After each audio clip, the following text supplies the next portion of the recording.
Welcome back, guys. On this episode we're going to be servicing the Royal Enfield and doing the valve adjustment.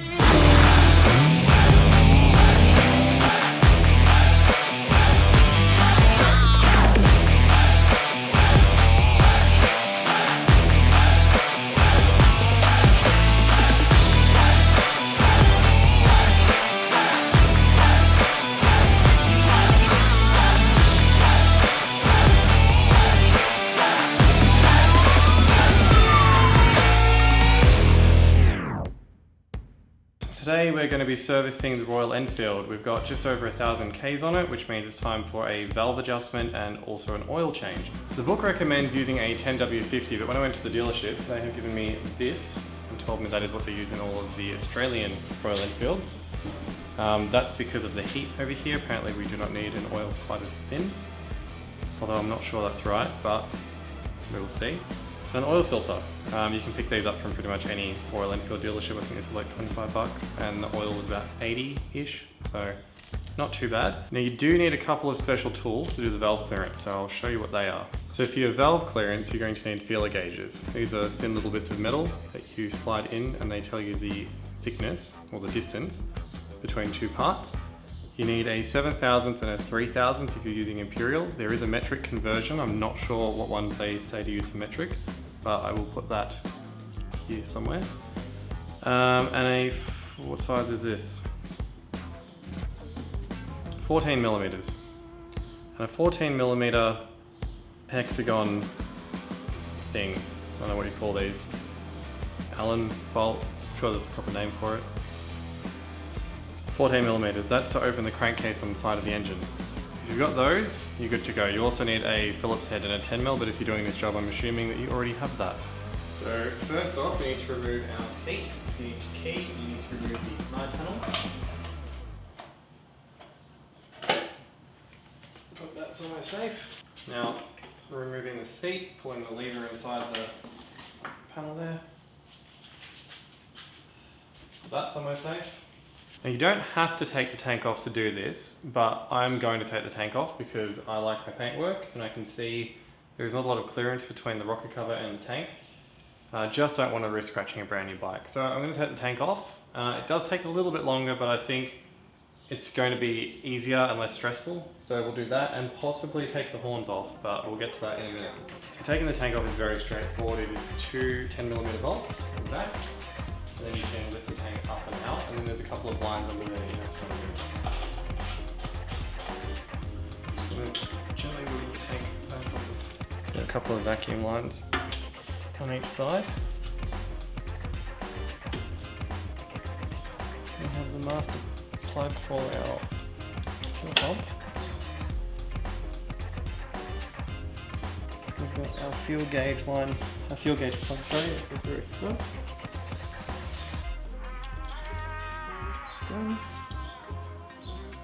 We have another connector just here, which is for our fuel line. Oof. You got to squeeze both sides of that and pull it up, and that has a valve in it basically, so fuel, a little bit will come out, but not a lot.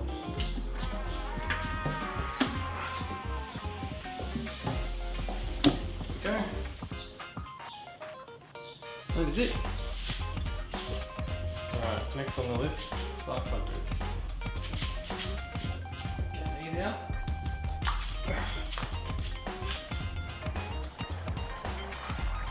Now, spark plugs do have to come out, but I'm going to leave them for last because I don't want anything to fall into the piston, into the ball. 10mm bolt on the top. Now these do have a seal inside them, so just be careful when taking these out. Also watch your frame. This is one of those little rubber seals I was talking about. So just be careful, some of them will come out, some of them won't, but do not lose these. Unless of course you're replacing the gaskets, but I am not. So next I'm going to remove the ABS module here. we're just going to lift it up and out of the way. So there's 3 bolts on the top here. Now I should be able to wiggle that up. That's literally just a little bit of extra clearance.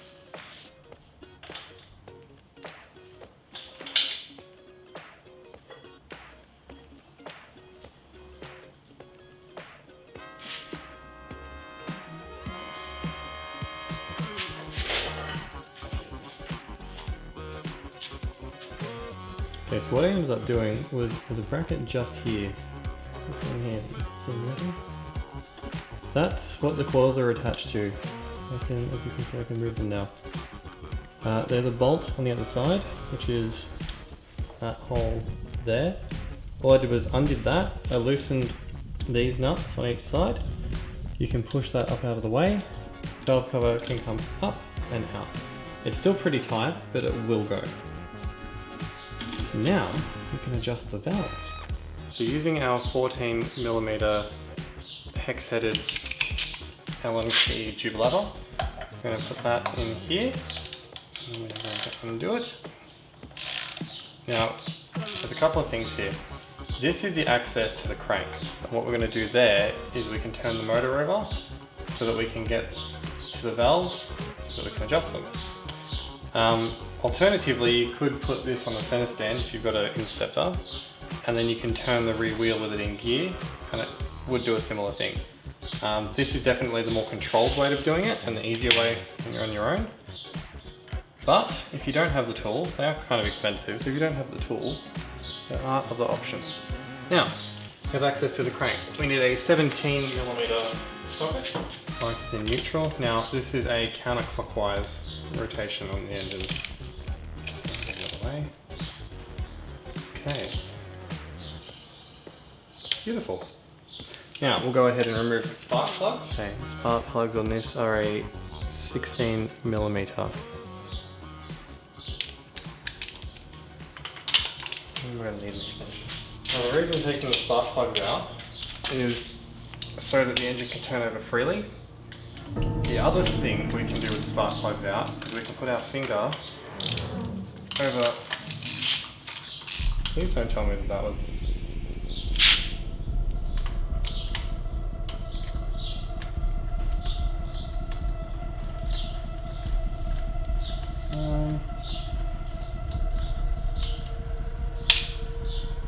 Okay, so that's really bad.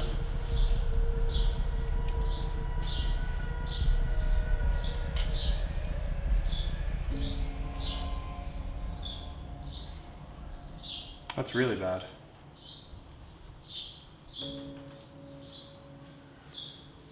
Apparently my spark plug was so loose that it was only like finger tight in there.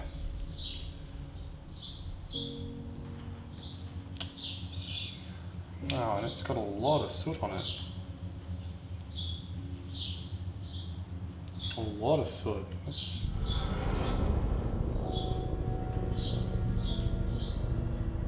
So that was not in there very tight at all. I'm actually surprised that didn't blow the plug out of the head. That's actually, you can see the blow by where it's going around the spark plug. Anyway, this is why you do maintenance on your bikes, people. Don't rely on others, because apparently even Royal Enfield didn't do. Oh my god, the other one's exactly the same. So now that we've got the spark plugs removed, we can go ahead and turn over the engine. It should turn over pretty freely, like that. Okay, now you see this is our intake valves, these are our exhaust valves. So, intake valves are opening, pistons all the way at the bottom. This is moving up, that is our compression stroke, as you can see both valves are closed.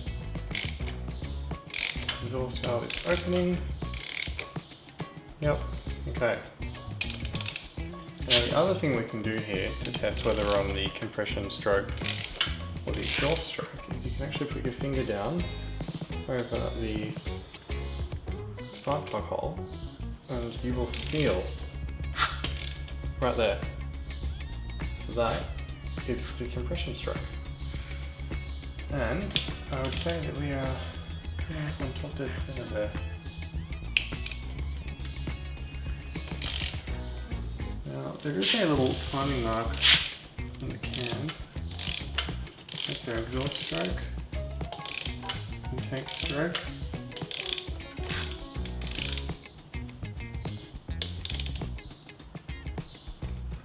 Combustion stroke, right there. There's a bit of pain in these. Alright, so that's what you have to do. You want both valves to be closed. I'm going to check. There is a little timing mark on the cam and it lines up with this seam here. I'll zoom in so you can get a better look. So there's a timing mark on the cam, which is this part here. That is lined up with the seam between the cam seat and the cam cover. This is your exhaust, this is your intake. It's pretty easy to tell, obviously. Exhaust valves are on the exhaust side, intake's on the intake side.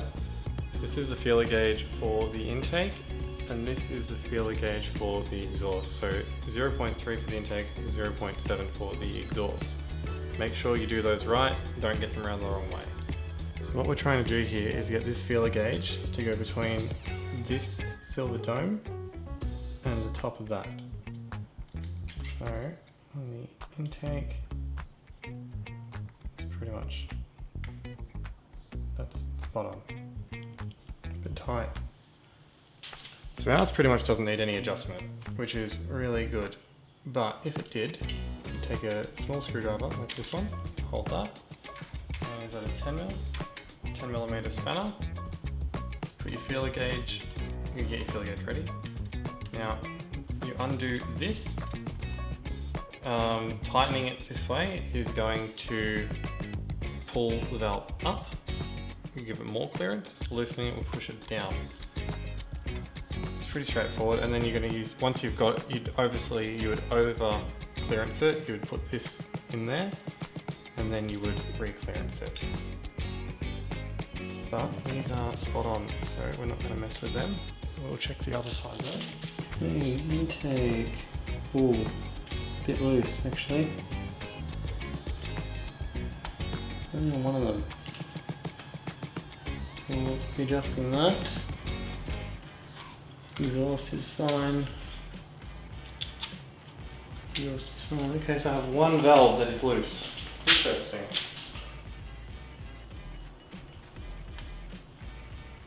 So I've got my, oh, this is too loose. So feeler gauge will go in there. And then spanner, then screwdriver. And I want to tighten that. And then spin this until it's a little bit too tight now.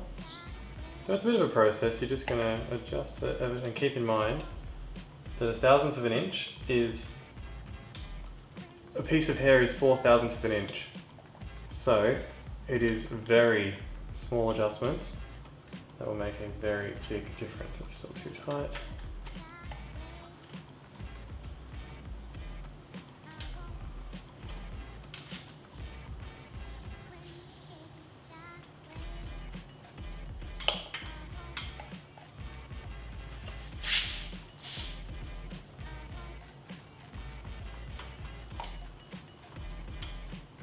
Alright, I'm happy with that. I can then make sure it's not, yep, that is spot on. Now, you do need to, it's a bit of a trick here, but you need to hold your valve in the place that you want it while you tighten that nut down. And again, the copper nuts, so you don't need to go crazy with the tightening. Much better. Much better. Now, it doesn't look like Royal Enfield did this, but we're going to put a little bit of anti-seize, which is this stuff. A little bit of anti-seize on these.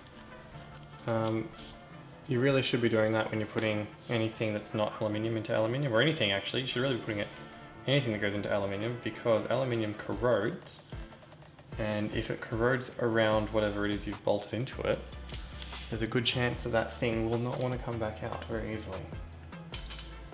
Actually, before I put this back in, I'm also going to clean up that area in there, because I have a lot of blow-by on mine. See all this black soot? That's all exhaust gases that have gotten past the spark plug. So there's a very good chance that this was not really combusting properly. which is not good at all. Anti-seize on the spark plugs before they go back in. And we'll do these up tight this time. It's like someone put them in and then forgot to tighten them down. That's how bad they are. Anyway.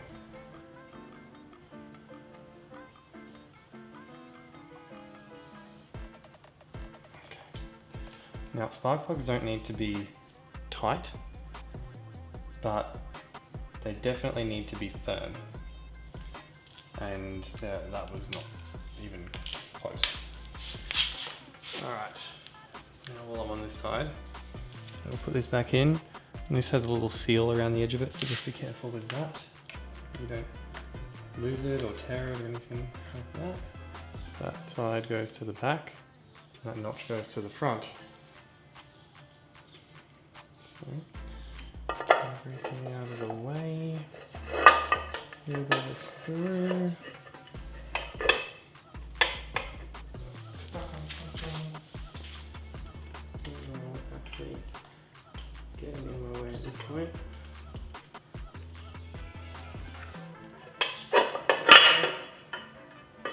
Beautiful. Alright.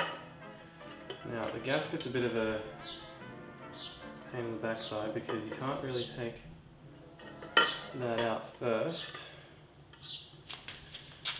This here actually stops you from putting the pressure on the valve cover and means you're putting the majority of the pressure onto the actual head of the engine, which means that you can do these up more or less without worrying about cracking the rocker cover. Okay, now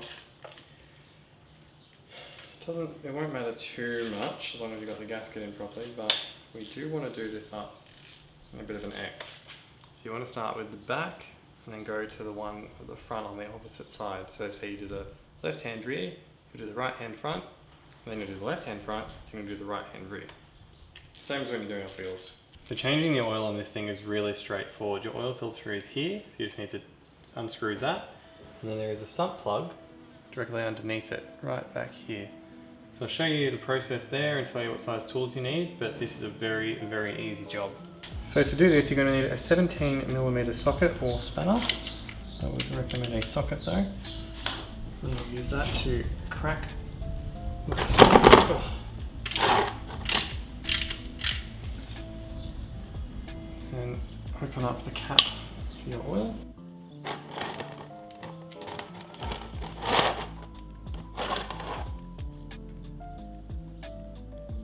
Ooh.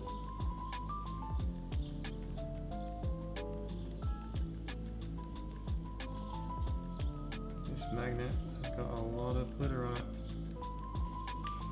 As you can see, but there's a lot. So the oil, as you can see, is light brown. All of that black is steel. There were some pretty serious chunks of metal on the end of the sump plug, but I've run a magnet through my oil and I can't see anything that's too concerning. There's a lot of sludge, but I'm hoping that sludge is again just the engine wearing in.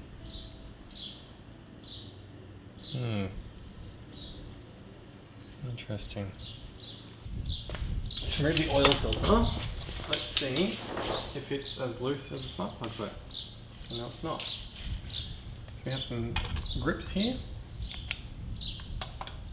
Grab onto that.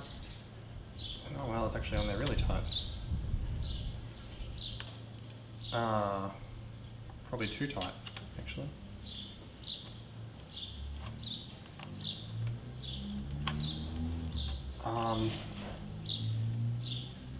Okay.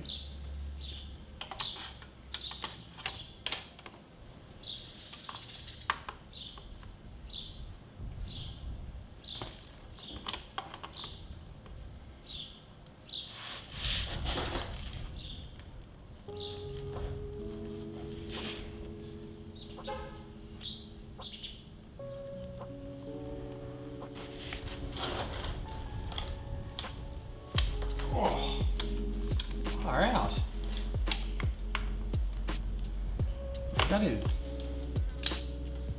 does not want to move. Ugh.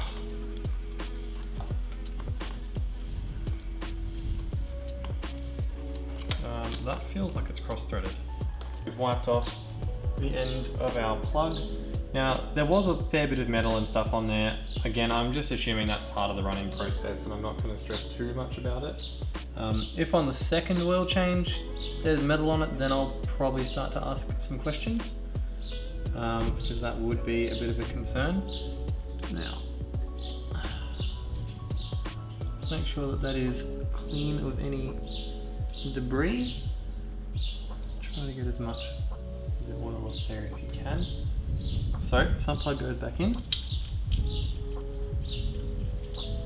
A dab of the old oil around the seal here. That's just a thing that you can choose to do or not choose to do, but I believe that it does help the oil filter seat properly. Seal. Now, these are going on hand tight. Never use a tool for this, you don't need to. The rubber seal keep it tight. So, once it's firm, you're just going to give it a little bit more. You'd be safe on here because, as we have just discovered, apparently Royal Enfield do this up with a rattle gun. And that's it. Hand tight's all you'll ever need for an oil filter. And that is done, folks. So now we're going to put some oil in it. Alright, this is our oil filler plug. You can see it's off because you want some air to be able to get in there while you're draining your oil. Remove that. And this is our sight glass. So you need 3.1 litres of oil when you're doing a replacement, but essentially you want to be looking at that. 3.1 should be safe. I'd probably go 3 to start with and then keep going if you need more. I'm just going to do it straight from the bottle with a homemade funnel and keep filling it up until it's basically at the bottom of the, until it's at the top of the bottom line. I'll start the bike for a couple of seconds, let the oil run through, let it settle down again, and then we'll check it. And then we will do that process until we're happy with it. Welcome to Senville, everybody.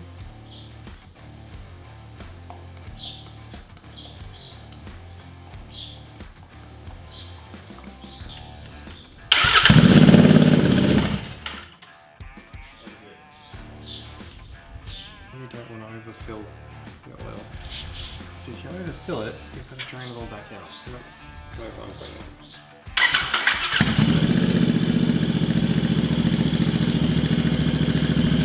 I'm just going to do a little bit of the time.